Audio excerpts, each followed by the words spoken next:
When pursued, practised, increased, brings one to hell. Monks taken life when pursued, practised, increased. Brings one to hell, to an animal's womb, to the Peter's realm. What is very trifling result of taken life is a shortening of a man's life. Monks, stealing, when pursued, practised, increased.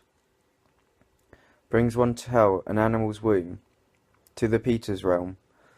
What is the very trifling result in a man's loss of wealth? Monk's fleshy lust, when pursued, practised, increased, brings one to hell. To an animal's womb, to Peter's realm, what is the very trifling result in man's rivalry and hatred?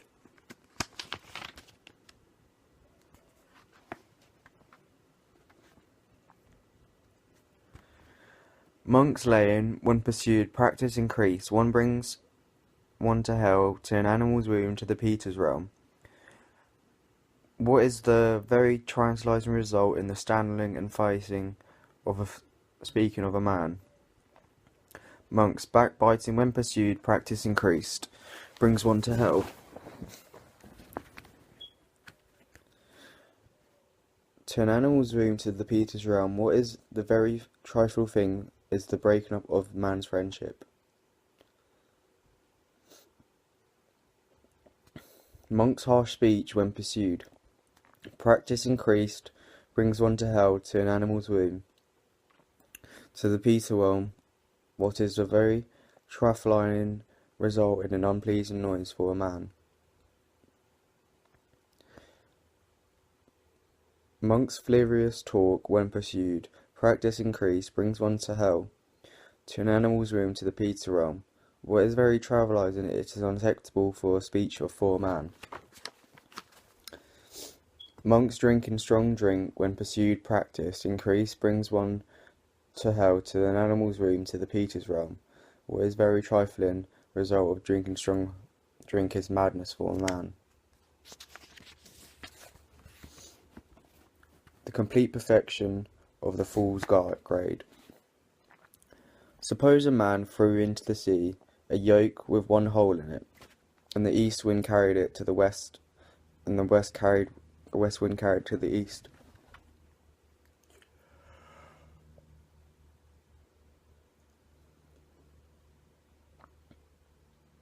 And north wind carried it to the south, and the south wind carried it to the north. Suppose there was a blind turtle, that came up at the end of each century. What do you think, Bickies? Would blind turtle put his neck into that yoke with one hole in it? He might, venerable sir, sometimes utter the end of a long period. Bickies, the blind turtle would take less time to put his neck into that yoke with a single hole in than a fool. Once gone to prediction, what would take to regime the human state? I say, why is that? Because there is no practising of the harmer, there is no practising of righteous, there is no doing of what is wholesome, no performing of merit, the mutual devouring prevails, and the slaughter of the weak. If someone or other at the end of the long period, that fool comes back to the human state, it is into a low family that he is born, into a family of outcasts, or hunters, or bamboo workers, or cartwrights, or scavengers.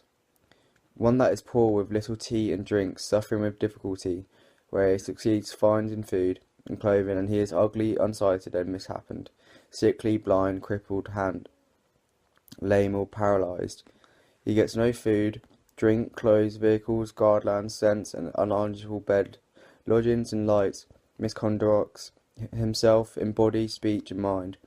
Having done that, one of the disillusions of the body, after death he reappears in the state of deprivement, in an unhappy destination, in the prediction, even in hell. Bickies, suppose a gambler at the very first unlucky hell throws his child and his wife and all the property, for more goes into bondage himself. Yet an unlucky throw such as a negligible, it is too far for a more unlucky throw. When a fool who misconducts himself in body, speech, and mind, on the dissolution of the body after death, reappears in a state of deprivation, in an unhappy destination, in prediction, and even in hell, This is completion, perfection of the fool's grade. Reborn, the hell of laughter. Venerable sir, I have heard it said among actors of old in the linear of teachers, if an actor in the theatre or area entertains and amuses people by truth and lies, then with the breakup of the body after death he is reborn in the company of laugh endeavours. What does the Blessed One say about this? Enough, headman, let it be, don't ask me that. A second time and a third time, Tampaloo, the trope headman, said the same question. In the arena or theatre, among beings who are not yet free from lust, who are bound by the bondage of lust, an actor entertains them with chanting things, they excite them even more strongly to lust. In the theatre or arena, among beings who are not yet free from hatred, who are bound by bondage of the hatred, an actor entertains them with fluctuating things that excite them.